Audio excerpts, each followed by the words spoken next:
Halo semuanya, perkenalkan nama saya Salsa Fadila Permana dengan NIM 1581937.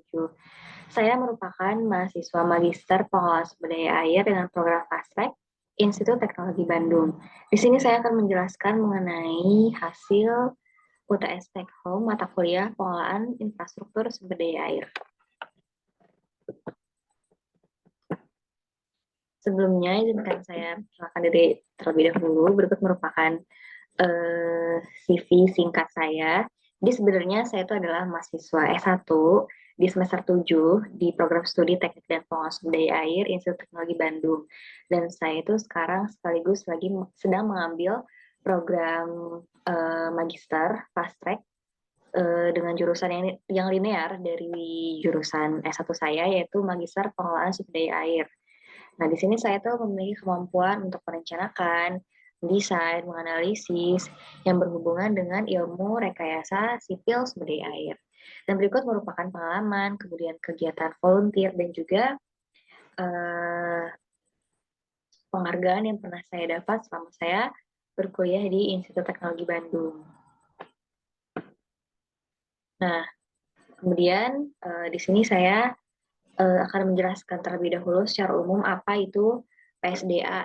PSDA atau Pengelolaan Sumber Daya Air berdasarkan Undang-Undang Nomor 7 Tahun 2004 tentang sumber daya air, bahwa pengelolaan sumber daya air adalah upaya untuk merencanakan, melaksanakan, memantau, dan mengevaluasi penyelenggaraan konservasi sumber daya air, pendaya gunaan sumber daya air, dan pengendalian daya rusak air. Nah, di sini untuk konservasi air itu meliputi seperti upaya untuk memelihara keberadaan serta keberlanjutan dan fungsi sumber daya air agar nantinya itu senantiasa bisa sumber daya itu bisa terus tersedia dalam kuantitas dan kualitas yang memadai untuk memenuhi kebutuhan makhluk hidup baik pada waktu sekarang maupun waktu yang akan datang. Nah, berikut merupakan salah satu contoh pengelolaan sumber daya air di bidang infrastruktur sebagai pilar ketahanan air dan pangan. Nah, berikut merupakan contoh gambar bendungan Bintang Bono di Provinsi Nusa Tenggara Barat. Nah, kemudian berhubung dengan pengelolaan sumber daya air, tentunya di Indonesia itu nggak luput dari kegiatan bencana alam, di mana salah satu bencana alam yang sangat erat kaitannya dengan ilmu sumber daya air adalah bencana banjir. Dan bencana banjir itu masih belum bisa terselesaikan di Indonesia. Salah satunya banjir yang saya jelaskan di sini adalah banjir Dayakolot. Jadi untuk banjir Dayakolot ini tuh terjadi akibat luapan anak Sungai Citarum, yaitu Sungai Cipalasari. Eh, Kondisi banjir ini tuh mengakibatkan naiknya permukaan air antara 10 cm hingga 70 cm. Nah, kemudian mengakibatkan terendamnya pemukiman di kawasan Dayakolot, Bale Endah, dan Bojong Soang, dan juga menggenangi beberapa titik jalan sehingga mengganggu kegiatan transportasi. Nah, untuk Sungai Cipalasar ini, itu merupakan jalan air menuju polder yang selanjutnya itu dipompa dan dialirkan ke Sungai Citarum. Namun, dikarenakan kondisi hujan ekstrim pada waktu tertentu, khususnya pada musim hujan gitu, alirannya itu besar dan polder itu nggak mampu menampung air tersebut. Akhirnya ketika pompa nggak mampu menyedot, dan akhirnya air itu melimpas ke permukaan sehingga merendam pemukiman. Nah, kemudian solusi yang bisa saya tawarkan, terdapat solusi teknis dan juga non-teknis. Untuk solusi teknis itu, diadakan normalisasi kawasan Sungai Cipalasari. Kemudian yang kedua itu membuat tanggul di sepanjang Sungai Cipalasari, dan ketiga itu membangun kolam retensi. Nah, kemudian untuk solusi non-teknis, yang pertama itu penetapan garis sepadan sungai. Yang kedua, adanya koordinasi antar lembaga terkait pengelolaan banjir. Kemudian yang ketiga itu kebijakan pembangunan. Dan yang keempat itu adanya upaya peringatan dini dan mitigasi. Nah, kemudian berikut merupakan ajakan untuk seluruh anggota masyarakat dan juga stakeholder untuk mengatasi banjir di kawasan Dayakolot. Untuk kepada para stakeholder, khususnya seperti Kementerian PUPR, pemerintah provinsi, pemerintah daerah, mari kita prioritaskan penyelesaian masalah sungai. Karena sungai, khususnya anak Sungai Citarum, karena seperti yang kita tahu, Sungai Citarum adalah merupakan salah satu sungai terpanjang di Indonesia, sungai yang memberikan banyak manfaat gitu di Indonesia. Jika kita bisa mampu mampu mengolah dengan baik, nantinya itu akan memberikan potensi dan sumbangan besar untuk keberlanjutan kehidupan warga khususnya di kawasan Bandung. Nah, untuk pada masyarakat khususnya di kawasan Bandung dan sekitarnya, jangan lupa kita harus terus menyayangi dan merawat kondisi sungai kita gitu. Khususnya kita harus mengelola kawasan dari sebelah hulu terlebih dahulu itu di kawasan dasnya. Setelah itu nanti kita bisa mengatasi permasalahan yang ada di bagian hilir. Nah, kemudian berikut merupakan pedoman pengelolaan bencana banjir yang diterbitkan oleh Kementerian PUPR di Puslitbang Sumber Air. Yang pertama itu ada penentuan garis sempadan, di mana untuk penentuan garis sempadan ini tuh merupakan garis maya di sebelah kiri dan kanan palung sungai yang ditetapkan sebagai batas perlindungan sungai. Kemudian yang kedua itu ada pengendalian banjir. Pengendalian banjir itu mau bisa dalam bentuk upaya fisik maupun non fisik untuk pengamanan banjir dengan debit banjir sampai tingkat tertentu yang layak. Sudah saya mention juga sebelumnya, salah satu upaya untuk mengendali banjir itu yang saya tawarkan sebelumnya adalah upaya teknis dan non-teknis. Kemudian yang ketiga itu ada konservasi sumber daya air. Untuk konservasi sumber daya air itu merupakan upaya untuk mengawetkan, melindungi, mengamankan, mempertahankan, melestarikan, dan mengupayakan keberlanjutan keberadaan sumber daya air yang asasi, seimbang, selaras, dan bisa berguna bagi kedepannya. Terus yang terakhir itu ada mitigasi dan pemulihan. Mitigasi dan pemulihan itu merupakan serangkaian upaya untuk mengurangi atau meredam risiko yang disebabkan oleh bencana banjir, dan juga upaya untuk mengembalikan kondisi kehidupan masyarakat sebelum bencana banjir terjadi.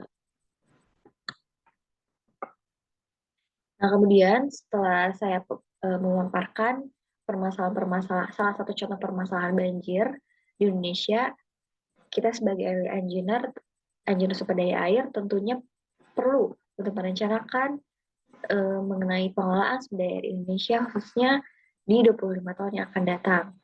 Nah, di sini saya menganalisis dengan future research, di mana di sini saya menganalisis kondisi di masa lalu. Kondisi di masa lalu itu tentunya kita fokus ke dalam permasalahan sumber daya air. Rata-rata itu terjadi dikarenakan pengelolaan sumber daya air yang kurang baik. Kemudian ada banyaknya kondisi deskritis. Kemudian permasalahan sampah yang belum terselesaikan. Dan yang terakhir itu banyak bangunan SDA yang kurang terkelola dan terpelihara. Nah, kemudian untuk kondisi masa kini, kita perlu analisis juga. Tentunya kita perlu adanya pemberian edukasi dan kesadaran kepada masyarakat. Bagaimana pentingnya mengelola kawasan, khususnya kawasan wilayah sungai kita. Ini adanya prioritas pembangunan SDA dari para stakeholder. Seperti yang pernah di-mention sebelumnya, karena air di Indonesia itu memiliki potensi yang sangat melimpah, dan jika potensi itu mampu dimanfaatkan dengan baik, tentunya kan akan memberikan manfaat. Nah, maka dari itu, para stakeholder itu harus memprioritaskan pembangunan di Indonesia. Salah satunya proyek yang menurut saya itu sangat baik diimplementasikan sekarang adalah proyek strategis nasional, di mana membangun 65 bendungan, di mana itu merupakan pemanfaatan pengelolaan sumber daya air. Kemudian adanya upaya perbaikan atau konservasi das. Dan yang terakhir adalah pembaruan kebijakan publik. Nah, kemudian berdasarkan hasil analisis saya sendiri, di sini saya akan meringkas bagaimana future search dari seluruh mahasiswa S2 PISDA atau pengelolaan infrastruktur sumber daya air. Upaya yang telah dilakukan berdasarkan hasil analisis dari teman-teman itu, yang pertama ada perbaikan atau konservasi das, penegakan kebijakan, pembangunan infrastruktur pengendali banjir, dan juga adanya upaya perbaikan atau konservasi das. Nah, kemudian di sini saya juga menganalisis dengan metode SWOT. Untuk strength-nya itu adanya potensi pembangunan sumber daya air yang memadai. Untuk weakness-nya, tentunya kondisi das di Indonesia tergolong kritis. Kemudian sebagian masyarakat yang kurang peduli dan egois. Untuk opportunities-nya, sumber daya manusia sudah memadai, dan juga kemajuan teknologi yang diintegrasikan dengan pembangunan sumber daya air. Untuk threat-nya itu adalah perubahan iklim, perubahan tata guna lahan yang signifikan, dan juga kebijakan yang belum disesuaikan dengan masa kini. Nah, kemudian di sini saya juga melakukan analisis prioritas menggunakan metode weight average method. Jadi di sini saya membuat skala dari 1 sampai 8 dengan keterangan seperti yang terlihat di dalam layar. Jadi berdasarkan alternatif dan juga kriteria yang saya tentukan di perhitungan, di sini saya mendapatkan skor-skor tertentu. Nah, kemudian skor-skor tersebut saya urutkan berdasarkan eh, urgensi bagaimana untuk merencanakan dan mengelola kondisi sumber daya di Indonesia dengan prioritas yang terlihat seperti di dalam layar. Untuk prioritas utama yang mampu menyelesaikan solusi permasalahan dan pengelolaan sumber daya itu tentunya ada konservasi gas. Yang kedua, untuk urutan kedua itu ada pengaturan tata guna lahan. Yang ketiga itu ada penghijauan. Kemudian yang keempat itu ada konstruksi bangunan pengendali banjir. Yang kelima ada pemetaan kawasan rawan banjir. Karena pemetaan jalur banjir. Yang ketujuh pengaturan kebijakan publik. Dan yang terakhir adanya dilengkapi dengan memberikan edukasi kepada masyarakat. Nah, tentunya untuk mensukseskan kegiatan pengelolaan sumber daya air, tentunya kita harus menghindari perilaku yang tidak baik, yaitu adalah perilaku korupsi. Kita khususnya sebagai mahasiswa harus dimulai dari hal yang kecil, dilarang melakukan korupsi sebesar apapun, karena nantinya jika uh, jika kita sudah mulai gitu menyicil kegiatan korupsi dari hal kecil, biasanya itu nanti akan terbawa dan menurut kita akan menjadi suatu hal yang lumrah gitu. Nah, makanya upaya pencegahan korupsi itu perlu adanya upaya pendidikan karakter. Dan kedua itu perlu adanya pelatihan hard skill dan pengembangan soft skill. Ini yang terakhir itu, ini yang saya penting dan rata-rata tuh sedikit rata-rata dilupakan gitu. Perlu adanya pemahaman materi mengenai anti korupsi di perguruan tinggi. Karena perguruan tinggi itu memberikan dampak dan sumbangan yang besar mengenai pembangunan infrastruktur di Indonesia.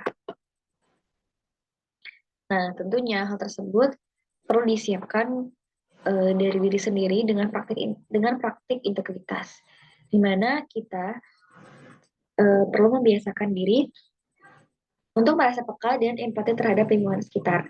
Kemudian menjaga kelestarian lingkungan dengan tidak membuang sampah sembarangan. Yang ketiga, mendukung program pemerintah untuk rehabilitasi dan pembangunan infrastruktur sumber daya air untuk mendukung ketahanan air dan mencegah kejadian bencana alam, khususnya bencana banjir.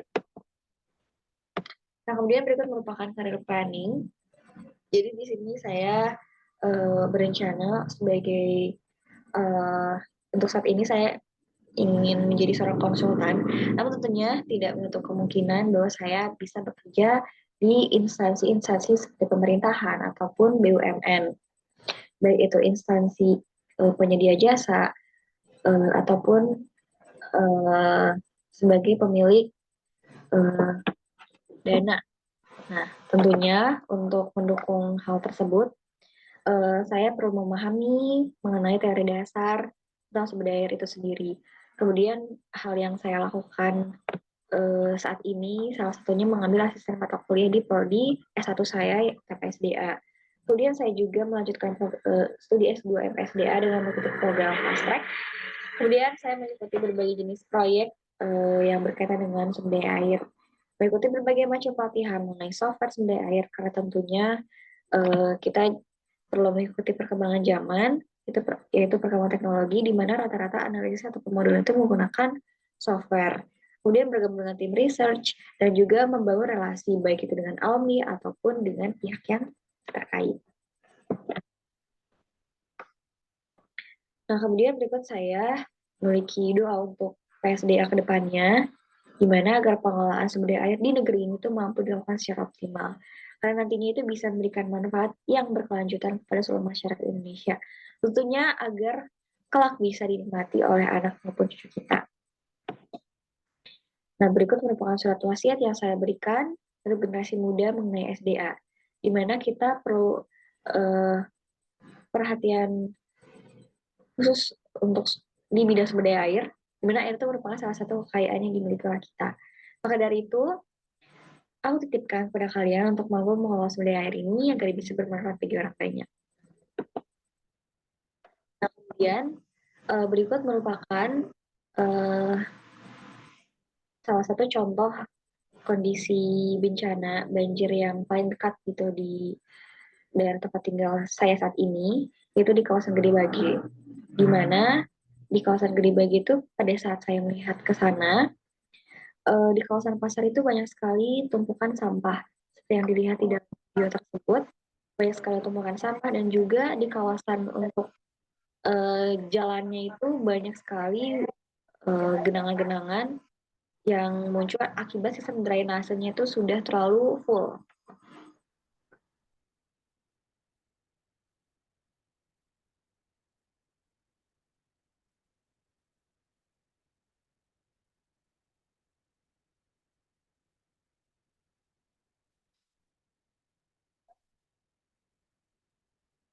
Nah, setelah itu di sini saya mengunjungi situs 1 dan situs 2 ITB Jatinangor, di mana latar belakang pembangunan situs 1 dan situs 2 ini itu yaitu pemanfaatan sumber air anak Sungai Citarum.